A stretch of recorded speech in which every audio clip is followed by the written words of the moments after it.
मायके में बहनों का अत्याचार वर्सेस ससुराल में जेठानियों का प्यार। चिलचिलाती धूप है। काव्या हैंडपंप चलाकर मिर्चियों की बड़ी टोकरी धो रही है। जल्दी धो लेती हूँ वरना बड़ी मम्मी बहुत चिल्लाएंगी। पानी भी गर्म आ रहा है। हे भगवान, आज तो बहुत लू चल रही है। अरे ओ करम जली, वहीं हैंडपंप पर टंगी रहेगी या इन्हें सुखाएगी भी। अगर ये सूखी नहीं ना तो तेरी खैर नहीं है। हाँ, बड़ी मम्मी बस ले ही जा रही हूँ छत पर। काव्या भारी टोकरी उठाई सीढ़ियों की तरफ बढ़ती है। रास्ते में रिया और सोनम हाथ में ठंडे शरबत का गिलास लिए उसका रास्ता रोक कर खड़ी हैं। अरे कहाँ जा रही है इतना जल्दी में? देख तो सही, इस गीली टोकरी से फर्श गंदा हो रहा है। रिया हटो ना, टोकरी बहुत भारी है और फर्श बहुत गर्म है। मेरे पैर चल रहे हैं। मेरी चप्पल अंदर वाले कमरे में है।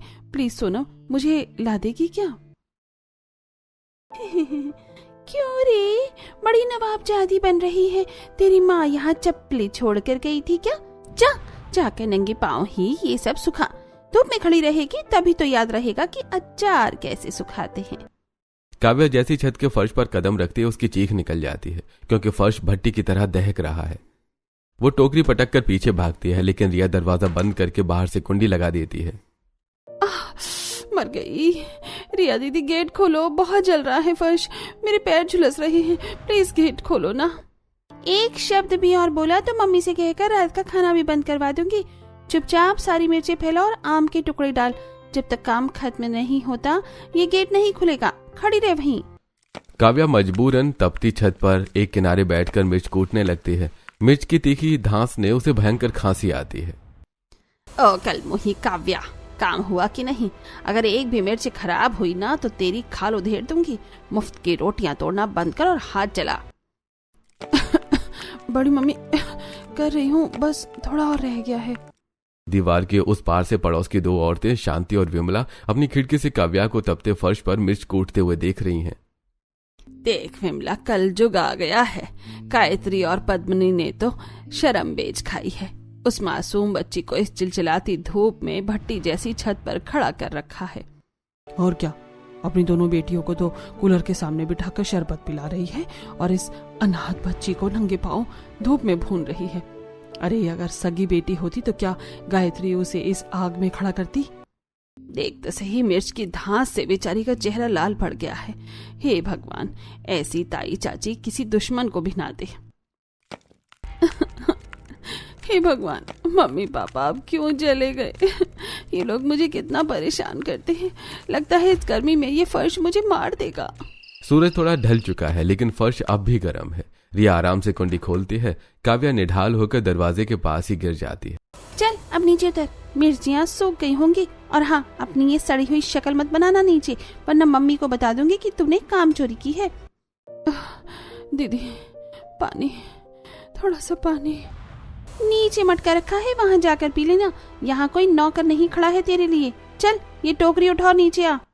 काव्या अपने छालों से लड़खड़ाते कदमों से सीढ़ियां उतरने लगती है और पानी पीने के लिए रसोई की तरफ बढ़ती है, लेकिन तभी सामने गायत्री खड़ी मिलती है। बस इतना सा काम करने में पूरा दिन लगा दिया। बड़ी मम्मी बहुत प्यास लगी है, गला सूख रहा है। प्यास बाद में बुझाना, पहले ये पकड़। घर का राशन खत्म है, जा बाजार से ये सारा सामान और गेहूं की बोरी लेकर आ। बड़ी मम्मी अभी तो धूप से ही आई हूँ। पैर छालों से भर गए हैं, चला भी नहीं जा रहा। कल ले आऊंगी सामान। कल क्या तेरा बाप आकर खाना खिलाएगा? रात को चूल्हा नहीं जलेगा तो क्या सब तेरा मुंह देखेंगे? चुपचाप जाओ और शाम होने से पहले सारा सामान यहाँ होना चाहिए। काव्या को बिना आराम दिए भारी राशन और गेहूं लाने बाजार भेज दिया गया है। चिलचिलाती धूप में काव्या भारी थैले और कंधे पर गेहूं की बोरी संभाली लौट रही है। सड़क से उठती लू उसके झुलसे हुए चेहरे पर लग रही है। वो बार बार थैला जमीन पर रखकर सांस लेती है। हे भगवान, पैर पहले ही छालों से दुख रहे हैं, ऊपर से ये भारी बोझ। बस अब पहुंच जाऊं। सबसे पहले पानी पीऊंगी बहुत सारा। जैसे ही काव्या घर के गेट पर पहुंचती है, रिया और सोनम अपनी स्कूटी से वहां आती हैं। वो दोनों स्टाइल में चश्मा लगाए हुए हैं। लो आ गई महारानी, इतना धीरे धीरे चलती हो जैसे किसी की बारात में नाचती हुई आ रही हो। हम शॉपिंग करके वापस भी आ गए हैं और तुम अब पहुंच रही हो। सोनम दीदी, थैले बहुत भारी थे और पैरों के दर्द की वजह से तेज चला ही नहीं जा रहा। चल चल बहाने मत बना, जल्दी से रसोई में जा और हम सब के लिए ठंडा पानी बना के ला। हम लोग इतनी गर्मी से शॉपिंग करके आए हैं, बहुत थक गए हैं। दीदी मेरा गला सूख रहा है, क्या मैं पहले थोड़ा पानी पी लूं? पानी? अरे देख रिया, इसे पानी चाहिए, जा रसोई में मटके से पी लेना, लेकिन पहले हमारे लिए पन्ना लेकर आ। काव्या डर के मारे वो भारी गेहूं की बोरी को जमीन पर घसीटते हुए स्टोर रूम की तरफ ले जाने की कोशिश करती है। तभी रिया जानबूझकर बोरी को रस्सी खोल देती है और देखते ही देखते बोरी से सारा साफ गेहूं आंगन की धूल और मिट्टी में बिखर जाता है। अरे ये क्या किया तूने, अंधी है क्या? देख रिया, इसने सारा गेहूं मिट्टी में मिला दिया, अब इसे साफ कौन करेगा?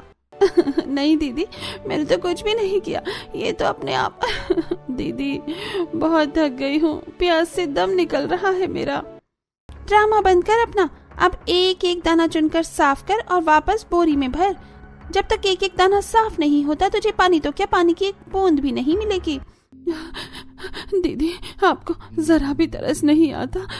सुबह से भट्टी जैसी छत पर थी, फिर बाजार भेजा, इतना अत्याचार क्यों करती हो तुम मुझ पर? मैं भी तो इसी घर की बेटी हूँ। क्या अत्याचार? बड़ी आई बेटी बनने वाली, काम नहीं करेगी तो खा खा कर भैंस हो जाएगी। तुझे यहाँ हराम का पालने के लिए थोड़ी ही लेकर आए हैं हम। काव्या झुककर मिट्टी में मिले गेहूं के दानों को अपनी कांपती उंगलियों से समेटने लगती है। रिया और सोनम अपने कमरे में जाकर कूलर की ठंडी हवा खाने लगती हैं। आंगन में गेहूं समेटने के बाद काव्या पसीना पोंछने के लिए उठती है और रिया के कमरे से पास से गुजरती हैं। अंदर रिया और सोनम अपने अपने बॉयफ्रेंड से वीडियो कॉल पर बात कर रही हैं। हाँ बेबी, आज रात की पार्टी में मिलते हैं, मम्मी पापा को तो पता भी नहीं चलेगा। हाँ यार, वैसे भी काफी टाइम हो गया है हमें क्लबिंग किए हुए। रिया दीदी, ये आप क्या कर रही हैं? बड़ी मम्मी को बिना बताए आप लोग बाहर लड़कों से मिलने जा रही हैं, ये गलत है दीदी, अगर उन्हें पता चला तो? तेरी हिम्मत कैसे हुई हमारी बातें सुनने की, और तू हमें सिखाएगी कि क्या गलत है और क्या सही? सोनम काव्या के गाल पर एक जोरदार थप्पड़ जड़ देती है। अगर तूने मम्मी के सामने एक शब्द भी मुंह खोला तो तेरा वो हाल करेंगे कि तू याद रखेगी। काव्या रोते हुए बाकी काम निपटाने रसोई में चली जाती है। अब शाम का समय है, कमरे में महंगे परफ्यूम की तेज खुशबू फैली है। रिया और सोनम आईने के सामने खड़ी होकर मेकअप कर रही हैं। काव्या थकी हारी हालत में जमीन पर बैठकर फर्श साफ कर रही है। यार, मेरी सहेली ने बोला है कि पार्टी में कोई हेल्प करने वाला चाहिए। ये वहाँ वेटर तो होगा ही, लेकिन हमारा स्पेशल ख्याल करने के लिए कोई अपना बंदा चाहिए यार। तो इसीलिए चलते हैं ना, वैसे भी घर में पड़ी पड़ी क्या ही करेगी, मुफ्त की रोटियां ही तो दौड़ रही है। क्या मैं भी पार्टी में जाऊंगी? हाँ, मेहमान बनकर नहीं, मेरी असिस्टेंट बनकर। और ये क्या पहनेगी? ये फटी हुई कुर्ती। रुक, मैं तुझे वो पीला वाला सूट देती हूँ जो पिछले साल जूही ने कुतर दिया था। रिया अलमारी से एक बदरंग और फटा हुआ सूट निकालकर काव्या के मुंह पर फेंकती है। जा, ये पहन ले, और खबरदार जो वहाँ किसी के सामने मुंह खोला तो कि तू हमारी बहन है। बस मेरे पीछे खड़ी रहना और जब मैं बोलूं मेरा क्लच पकड़ लेना। काव्या मजबूरी में रिया और सोनम के साथ जाती है। पार्टी में तेज म्यूजिक बज रहा है और अमीर लोग घूम रहे हैं। रिया अपनी सहेलियों के साथ ठहाके लगा रही है। काव्या एक कोने में सिर झुकाई खड़ी है। रिया, ये कौन है तेरे साथ? इसका हुलिया तो देख, कितनी अजीब लग रही है ये। अरे ये हमारे घर में काम करने वाली आई है। इसकी माँ मर गई थी तो मम्मी ने तरस खा के रख लिया है। अब घर पर अकेले छोड़ नहीं सकते थे तो इसीलिए साथ ले आए। पार्टी में रिया और सोनम अपने बॉयफ्रेंड्स के साथ किस कर रही थी। काव्या ने उन्हें रोकने की कोशिश की, जिससे रिया और सोनम चिढ़ गईं और उन्होंने जानबूझकर अपना हाथ पीछे झटका, जिससे उसके हाथ का जूस पास खड़ी एक रईस औरत की महंगी ड्रेस पर गिर जाता है। काव्या, ये क्या किया तूने? अंधी है क्या? देख, मैडम की इतनी महंगी ड्रेस खराब कर दी। पर दीदी, मैंने तो कुछ भी नहीं किया, मैं तो बहुत दूर खड़ी थी। जुबान लड़ाती है तुझे। एक तो मैं पार्टी में लेकर आई, ऊपर से बदतमीजी करती है। चल, अभी मैडम से माफी मांग और यहाँ से दफा हो जा। काव्या के गाल पर उंगलियों के निशान छप जाते हैं और वो वहां से भागकर रोती हुई घर पहुंचती है। पर गायत्री और पद्मिनी पहले से ही दहलीज पर खड़ी हैं। आ गई कुलक्षणी, रिया का फोन आया था, तूने वहाँ भी अपनी जबान चलाई, मेरी बेटियों की नाक कटवा दी वहाँ। नहीं बड़ी मम्मी, उन्होंने जो किया वो आउच दर्द हो रहा है बड़ी मम्मी। चुप कर, आज से तू कमरे में नहीं, रसोई के बाहर जमीन पर सोएगी। सुबह 4 बजे उठकर सफाई करनी है। रात का समय है। काव्या पसीने में लथपथ एक पतली चादर पर फर्श पर पड़ी हुई है। गायत्री और पद्मिनी ने फ्रिज पर ताला लगा दिया है और पानी की टंकी का वाल्व बंद कर दिया है। काव्या के पास बस एक छोटा मटका रखा है जिसमें रिया और सोनम ने नमक और मिर्च डाल दी है। आधी रात में पानी, बहुत प्यास लगी है। जैसे ही काव्या पानी पीती है तो मिर्च की तेजी से छटपटाने लगती है और वो खांसने लगती है। इसमें तो मिर्च है, नमक है। हे भगवान, पानी तक में जहर घोल दिया इन लोगों ने। मैं कहाँ जाऊं? अब तो ये गर्मी और प्यास मेरी जान ले लेगी। काव्या घुटनों में सिर देकर सिसकने लगती है। अगले दिन सुबह सुबह काव्या रसोई में चूल्हे पर रोटियां बना रही है। पसीने से उसका बुरा हाल है, लेकिन घर के बाकी लोग डाइनिंग टेबल पर बैठकर इंतजार कर रहे हैं। ओ काव्या, रोटी कब खिलाएगी? जल्दी हाथ चला, तेरे भाइयों को भूख लगी है। काव्या गरम रोटी लेकर आती है। तभी चचेरा भाई वेद शैतानी करता है। ये क्या है? इतनी ठंडी रोटी, मुझे तो एकदम गरम चाहिए। तभी सोनम और रिया रसोई में आती हैं और वो तवे से जलती हुई रोटी चिमटे से उठाकर सीधे काव्या की हथेली पर रख देती है। गरम चाहिए ना? ये ले काव्या, इसे अपनी हथेली पर रख और गरम गरम ही लेकर जा। देखते हैं अब ये ठंडी कैसे होती है। मम्मी, सोनम, रिया, हाथ जल रहा है मेरा, प्लीज। हाथ जल रहा है तो फूंक मार, यहाँ नाटक मत कर। अगर रोटी जमीन पर गिरी तो आज बेलन से हाथ तोड़ दूंगी तेरे। काव्या के दिन इसी तरह से गुजर रहे थे और एक दिन घर में हलचल होती है। पंडित एक रिश्ता लेकर आए हैं। बाहर गली में एक ऑटो आकर रुकता है जिससे राजेश्वरी, रोहन, विनोद, प्रकाश, ममता और पल्लवी साधारण कपड़ों में उतरते हैं। छी सोनम, देख, ये कोई लड़के वाले हैं, ऑटो से आए हैं। इनके कपड़े देख, लग रहा है जैसे किसी सेल से खरीदे हो।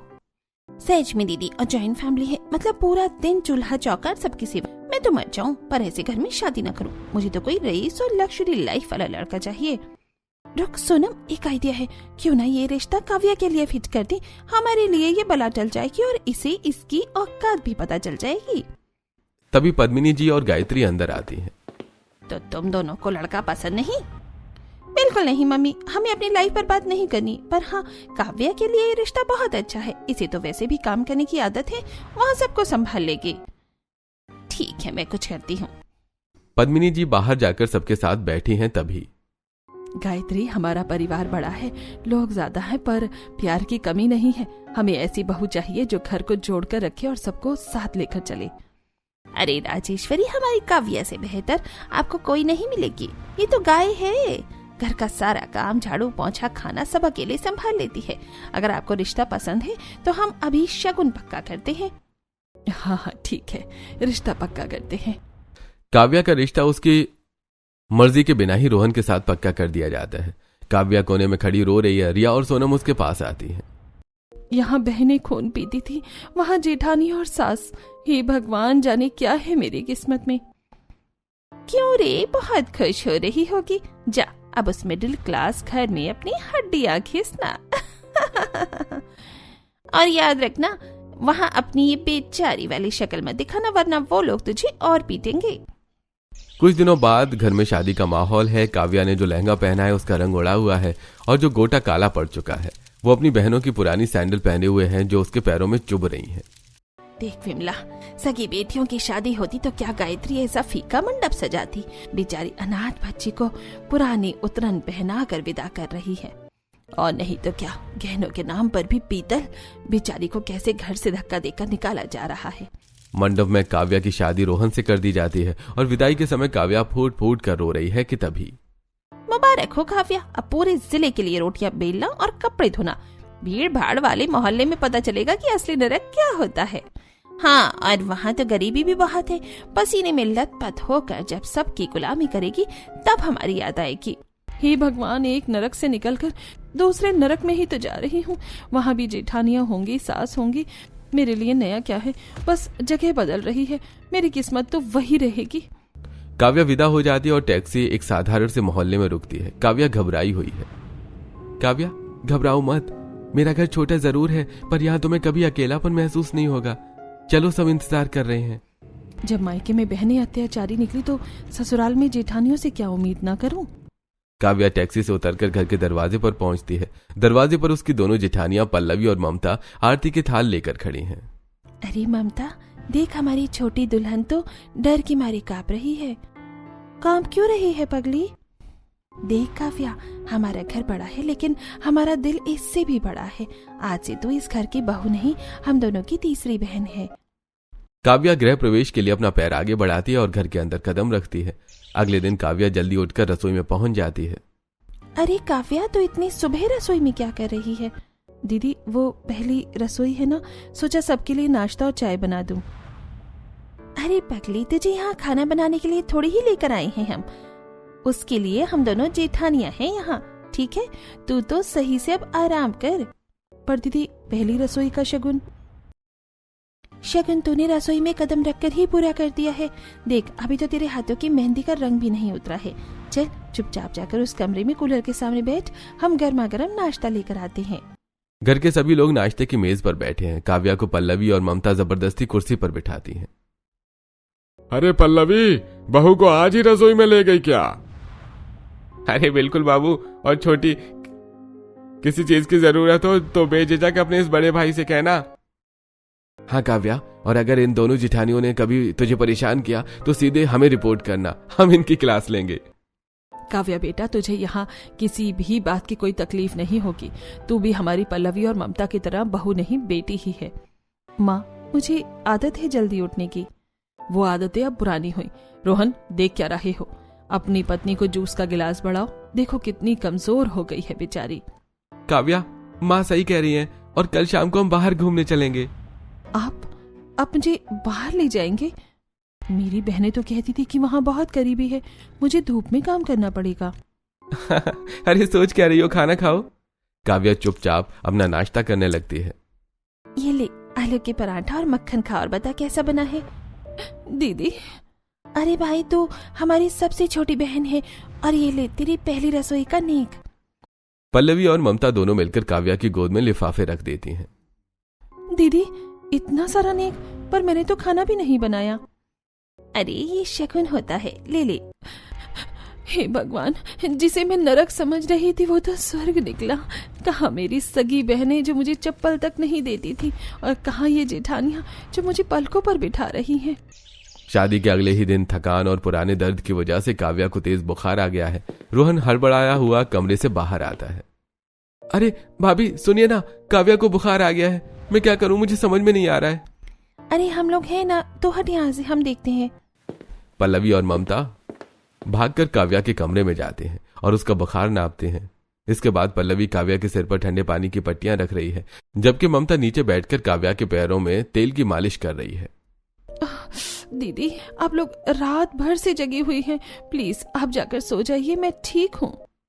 चुप कर पगली, तुम्हारी छोटी बहन है, जब तक तेरा बुखार नहीं उतरता हम यहाँ से नहीं हिलने वाले हैं।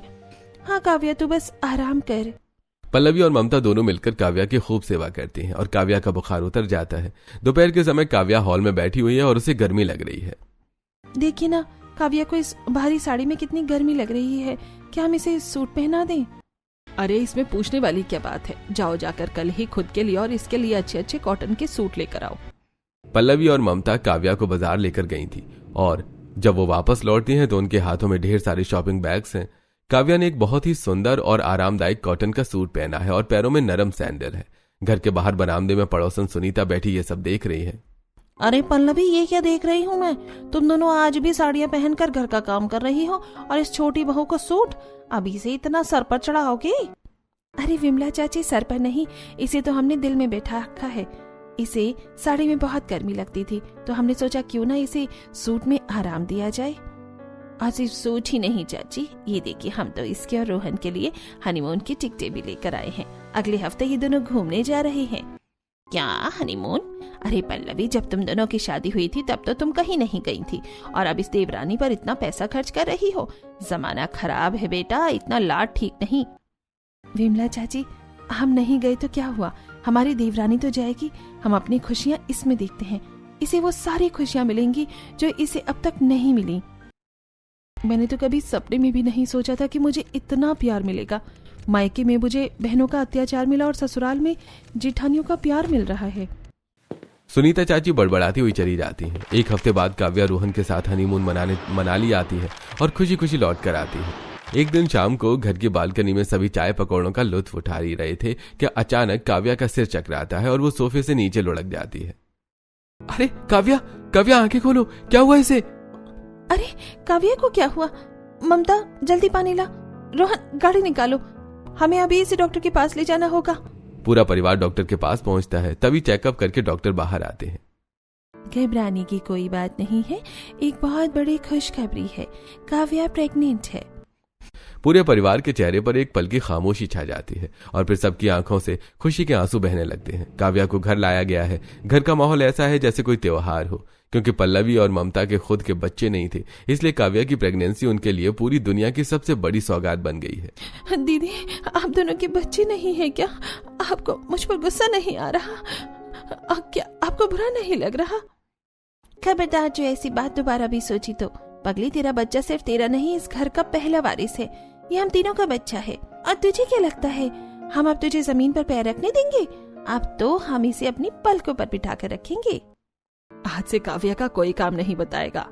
पल्लवी, ममता, अब इसकी देखभाल की जिम्मेदारी तुम दोनों की है। दिन गुजरते हैं और 3 महीने बाद काव्या बिस्तर पर लेटी है। पल्लवी उसके पैरों में तेलों की मालिश कर रही है। दीदी प्लीज ये मत कीजिए, आप मेरी जेठानी हैं, मुझे पाप लगेगा बहुत, मैं खुद कर लूंगी। चुप कर, कैसा पाप? तू हमारी छोटी बहन भी तो है। अब डिलीवरी तक तू सिर्फ आराम करेगी और बिल्कुल बेड पर रहेगी, ये हमारा हुक्म है। एक तरफ काव्या की जेठानियां उसे लाड़ प्यार दिखा रही थी, वहीं दूसरी तरफ उसके मायके में गायत्री, पद्मिनी, रिया और सोनम आंगन में बैठी हैं। मम्मी, सुना है वो कल मोही माँ बनने वाली है। अच्छा, तो उसे यहाँ बुला लूं क्या? घर का सारा पेंडिंग काम उससे करवा लेंगे और उसकी सारी हेकड़ी निकाल देंगे। हाँ, बुला ही ले। गायत्री काव्या को फोन लगाती है। उधर ससुराल में काव्या फोन उठाती है। हेलो काव्या, बेटा सुना है तू माँ बनने वाली है, बहुत खुशी हुई। अगर तेरा वहाँ मन नहीं लग रहा तो कुछ दिन के लिए अपने इस मायके आ जा। नहीं नहीं नहीं बड़ी मम्मी, मैं ठीक हूँ यहाँ। दीदी लोग बहुत ख्याल रख रही है मेरा। पल्लवी और ममता ने काव्या की बात सुन ली है। उन्हें लगता है कि काव्या को अपने मायके की याद आ रही है। काव्या देखो, वो तुम्हारा मायका है, खुशी का मौका है, तुम्हें 2 दिन के लिए जाना ही चाहिए। अपनी ताई और बहनों से मिलाओ। कैसे बताऊं दीदी कि वहाँ मेरे लिए प्यार नहीं, अत्याचार इंतजार कर रहा है। काव्या कुछ बोल नहीं पाती और उसे भारी मन से 2 दिन के लिए मायके भेज दिया जाता है। काव्या मायके से वापस लौटती है। उसकी आंखें सोजी हुई हैं और वो चुपचाप अपने कमरे में जाकर लेट जाती है। पल्लवी और ममता उसके लिए फल लेकर आती हैं। काव्या क्या हुआ? तू इतनी दुखी क्यों लग रही है? क्या मायके वालों ने कुछ कहा? नहीं दीदी, बस थकान है। तभी पल्लवी की नजर काव्या के शरीर पर पड़े निशानों पर पड़ती है। अरे ये क्या है काव्या? ये निशान किसने किया? कुछ गड़बड़ है? काव्या बता। दीदी, वहाँ पानी गर्म करने में देर हो गई थी तो बड़ी मम्मी ने बेलन से और रिया दीदी ने। बस काव्या, बहुत हुआ। अब तक हम चुप थे क्योंकि वो तेरा मायका था, पर अब उन्होंने हद पार कर दी है। अब देख तू। पल्लवी और ममता ने बहुत प्यार से फोन करके रिया और सोनम को घर बुलाया है। दोनों बहनें ये सोचकर खुश हैं कि वहां जाकर काव्या को फिर से टॉर्चर करेंगी और ऐश करेंगी। जैसे वो घर पहुंचती है, काव्या उन्हें देखकर थर थर कांपने लगती है। बहुत चमक रही है तो जेठानियों के सिर चढ़ रही है। रुक जा, अभी तेरा सारा नशा उतारती हूँ। तुझे क्या लगा तू बच जाएगी? आओ आओ रिया, सोनम, तुम लोग रसोई में बैठो, हम नाश्ता लाते हैं। पल्लवी और ममता नाश्ता लेने के लिए जाती हैं। उनके पीछे से रिया और सोनम काव्या की कलाई मोड़ देती हैं। काव्या दर्द से चिल्लाती है। तभी ममता और पल्लवी भागकर बाहर आती हैं। अरे ये क्या हुआ? अरे कुछ नहीं दीदी, बस शायद खुशी से चिल्लाई हमारी बहन, हम आए हैं ना। इसके बाद रिया और सोनम रेस्ट करती हैं और अगले दिन सुबह सुबह पल्लवी रसोई में है और ममता केसर वाला दूध लेकर काव्या के कमरे की तरफ जा रही है। तभी उसे बाथरूम से कपड़े धोने की आवाज आती है। वो झांक कर देखती है कि काव्या जमीन पर बैठकर पसीने में लथपथ होकर कपड़े धो रही है, जबकि सोनम और रिया बाथरूम के बाहर एसी वाले कमरे में कोल्ड ड्रिंक और नाश्ता करते हुए उसे ऑर्डर दे रही हैं। ओए, हाथ तेजी से चला, अगर एक भी दाग रह गया ना तो शाम को तेरी खैर नहीं। और सुन, इसके बाद मेरे पैरों की मालिश भी करनी है तुझे। ये बहनें हैं, ये साक्षात दुश्मन, अब इनकी अकल ठिकाने लगानी पड़ेगी। ममता तेजी से दरवाजा खोलती है। पल्लवी भी पीछे से आ जाती है। काव्या घबराकर खड़ी हो जाती है। रिया और सोनम पल भर में चेहरा बदल लेती हैं। अरे पल्लवी दीदी देखिए ना, हम इसे कब से मना कर रहे हैं कि लाओ हम धो देते हैं, तुम प्रेग्नेंट हो आराम करो, पर ये मान ही नहीं रही। हाँ दीदी, बड़ी जिद्दी है ये, हम तो इसके पैर दबाने वाले थे पर ये खुद ही काम में जुट गई। अरे वाह, तुम बहनों में तो बड़ा प्यार है। तो चलो रिया, तुम कपड़े धोने बैठो और सोनम आओ काव्या के पैर दबाओ। आखिर बहनों का प्यार है, मना तो करोगी ही नहीं। पर दीदी हम। पर क्या, अभी तो तुम कह ही रही थी तुम काम करना चाहती हो। चलो शुरू हो जाओ। रिया कपड़े धोने बैठती है और सोनम को काव्या के पैर दबाने पड़ते हैं। तुझे तो कल देखूंगी मैं, तेरी तो अभी हम अक्ल ठिकाने लगाएंगे। कुछ कहा रिया तुमने? जोर से बोलो, हमें भी सुनाई दे। इसी तरह काव्या की जेठानियों ने उसकी बहनों का जीना हराम कर दिया था। एक दिन पल्लवी सोफे पर आराम से बैठी और काव्या का सिर उसकी गोद में है। रिया पास खड़ी गुस्से में जल भुन रही है। रिया, खड़ी खड़ी क्या देख रही हो? देखो काव्या का सिर कितना दुख रहा है। जाओ अलमारी से ठंडा तेल लेकर आओ और इसके बालों में अच्छे से मालिश करो। अभी करती हूँ दीदी, इसकी तो जड़ ही उखाड़ दूंगी मैं। उसी वक्त अरे काव्या का तो पास्ता खाने का मन कर रहा है। सोनम, तुम जरा बढ़िया सा पास्ता बनाना। ठीक है। अरे नहीं नहीं काव्या, तुझे तो रसमलाई खानी है ना। सोनम, जाओ जाकर अभी ताजा रसमलाई बनाओ, और हाँ केसर डालना मत भूलना। एक तरफ रिया काव्या के सिर की मालिश कर रही है, वहीं सोनम उसके लिए ताजा रसमलाई बनाकर लाती है। आधी रात के समय रिया और सोनम थककर सो जाती हैं। तभी पल्लवी और ममता शोर मचाते हुए उनके कमरे में पहुंच जाती हैं। उठो उठो रिया, सोनम, काव्या का मन घबरा रहा है, उसे ताजी हवा चाहिए, चलो अभी बाहर टहलने चलते हैं। दीदी रात के 2 बज रहे हैं, सुबह नहीं जा सकते। सुबह क्या मतलब? तुम बहनें हो या दुश्मन? बेचारी प्रेग्नेंट है, चलो बाहर निकलो। पल्लवी और ममता दोनों आधी रात को ही रिया और सोनम को नींद में परेशान करती हैं और सुबह के समय नाश्ते की टेबल पर जब रिया और सोनम जैसे ही पहला निवाला मुंह में डालती हैं, पल्लवी काव्या की पीठ सहलाने लगती है। अरे अरे देखो, काव्या को खांसी आ रही है। रिया जल्दी जाओ और पानी लेकर आओ। रिया दौड़कर पानी लाती है। अरे ये इतना ठंडा पानी, प्रेग्नेंट औरत को गला खराब करवाना है क्या? जाओ गर्म पानी लेकर आओ। रिया फिर रसोई में भागती है और गर्म पानी लाती है। उफ, इतना गर्म, मुंह जलवाना है क्या उसका? नॉर्मल पानी लाओ। और सोनम, तुम यहाँ क्यों बैठी हो? जाओ जाकर उसके लिए ताजा नींबू पानी बनाओ। पल्लवी और ममता से परेशान होकर रिया और सोनम अपना बैग पैक कर चुकी हैं। उनकी हालत पागलों जैसी हो गई है। दीदी अब हमें घर जाना है, मम्मी फोन कर रही है, हमें बहुत जरूरी काम है। अरे अभी कैसे? अभी तो हमने ताई को फोन करके बोल दिया है कि तुम दोनों यहाँ बहुत खुश हो। तुम दोनों ने ही तो कहा था कि काव्या के लिए कुछ भी करोगी, तो बस हफ्ता भर रुको, गोद भराई करके ही जाना। एक हफ्ते के बाद काव्या की गोद भराई का दिन आ जाता है। घर को फूलों से किसी महल की तरह सजाया गया है। दोनों जेठानी मिलकर काव्या को तैयार कर रही थी। देख सोनम, ये कलमोही कैसे इतरा रही है। आज इसकी इस गोद भराई को तो मैं मातम में बदल दूंगी। हाँ दीदी, मैंने उस झूले के नट ढीले कर दिए हैं। जैसे ये भारी साड़ी पहनकर उस पर बैठेगी, झूला धड़ाम से गिरेगा और इसका सारा घमंड टूट जाएगा। सब मेहमान जमा हैं। ताई और मायके वाले भी आए हुए हैं। काव्या जैसे ही झूले की तरफ बढ़ती है, पल्लवी उसे रोक लेती है। 1 मिनट काव्या, पहले तुम नहीं बैठोगी। रिया और सोनम ने इस झूले को सजाने में बहुत मेहनत की है। मैं चाहती हूँ कि पहले ये दोनों छोटी बहनें इस पर बैठकर इसका उद्घाटन करें। अरे नहीं नहीं दीदी, गोद भराई तो काव्या की है, हम कैसे बैठ सकते हैं? अरे तो मेहनत करता है जो, उसे फल मिलना चाहिए। चलो बैठो तुम दोनों। मेहमानों के दबाव में आकर रिया और सोनम जैसी झूले पर बैठती हैं, झूला एक तरफ से टूट जाता है और दोनों धड़ाम से जमीन पर गिर जाती हैं। आउच! ये किसने क्या? हमारी जान लेना चाहता है क्या कोई? जरूर किसी ने साजिश की है। साजिश किसी और ने नहीं की, तुम दोनों ने की थी। ये देखो ये वीडियो। पल्लवी टीवी स्क्रीन पर वीडियो चला देती है जिसमें रिया और सोनम साफ तौर पर झूले के नट ढीले करते हुए दिख रही हैं। तुम्हें शर्म नहीं आती? एक प्रेग्नेंट औरत जो तुम्हारी अपनी बहन है, उसकी जान लेना चाहती थी तुम? ममता आगे बढ़कर रिया को और पल्लवी सोनम को एक जोरदार थप्पड़ जड़ती है। दीदी, इन्होंने सिर्फ झूले के नट ही ढीले नहीं किए थे, इससे पहले भी इन्होंने मुझे और मेरे बच्चे को जान से मारने की कोशिश की थी। एक दिन जब सीढ़ियों से उतर रही थी। देख सोनम, ये कलमोही जैसे ही नीचे आएगी इसका काम तमाम हो जाएगा। हाँ दीदी, मैंने सीढ़ियों पर घुमाव पर तेल फैला दिया है। यहाँ पैर पड़ते ही ये सीधे नीचे गिरेगी और इसका बच्चा। काव्या धीरे धीरे सीढ़ियां उतरती है, लेकिन ठीक उसी वक्त पल्लवी दीदी वहां आ जाती हैं और झपट्टा मारकर काव्या को गिरने से बचा लेती हैं। क्या? तो वो तेल का गिरना कोई इत्तेफाक नहीं था? तुम दोनों ने जानबूझकर उसे गिराने की कोशिश की थी। तुम दोनों बहनें नहीं जिल्लाद हो, एक मासूम बच्चे की जान लेना चाहती थी तुम। निकल जाओ यहाँ से, आज के बाद अगर इस घर की तरफ आंख उठाकर भी देखा तो पुलिस के हवाले कर दूंगी। 3 महीने बाद काव्या ने एक स्वस्थ बेटे को जन्म दिया है और आज वो अपने बच्चे के साथ ससुराल में पहली बार कदम रख रही हैं। तभी उसकी ताई रिया और सोनम खड़ी हैं। रिया और सोनम की हालत बहुत खराब है। उन्होंने साधारण साड़ियां पहनी हैं, सिर पर पल्ला है, हाथों और चेहरों पर चोट के निशान और बैंडेज लगे हुए हैं। अब तुम लोग यहाँ किस मुंह से आए हो? हमें माफ कर दो, हमारी बेटियों को उनके कर्मों की सजा मिल गई है।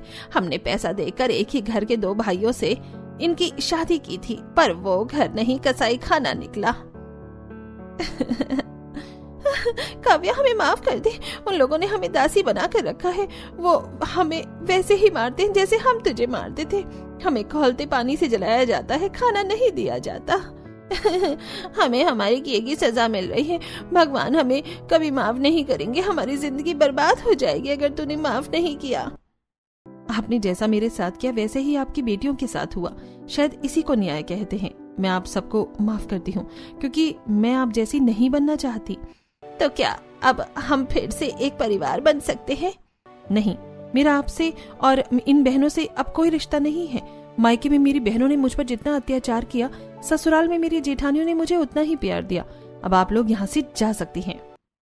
पल्लवी और ममता गर्व से काव्या को अंदर ले जाती हैं और दरवाजा बंद कर देती हैं।